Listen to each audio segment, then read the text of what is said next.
Πολλές φορές αποδίδουμε δυσκολίες της ζωής μας με την έκφραση «περνάω κατάθλιψη». Ισχύει κάτι τέτοιο?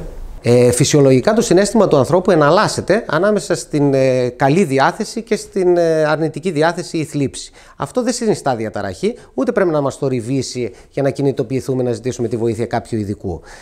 Η κατάθλιψη ως πάθηση ψυχιατρική είναι από τις πιο σοβαρές ασθένειες που μπορεί να βιώσει ένας άνθρωπος, αλλά έχει συγκεκριμένα κριτήρια τα οποία πρέπει να πληρούνται για να μπει η διάγνωση. Ένα πολύ βασικό κριτήριο είναι ότι όλη αυτή η πεσμένη αρνητική διάθεση πρέπει να κρατάει τουλάχιστον 14 μέρες. Επομένως, ποια είναι τα κριτήρια ή συμπτώματα που μας κάνουν να καταλάβουμε ότι έχουμε κατάθλιψη?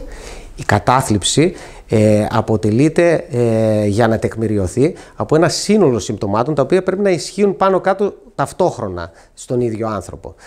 Παράδειγμα, θα πρέπει να υπάρχει πεσμένη διάθεση και να μην μπορούμε να πάρουμε χαρά από τις δραστηριότητες που κάναμε παλιότερα.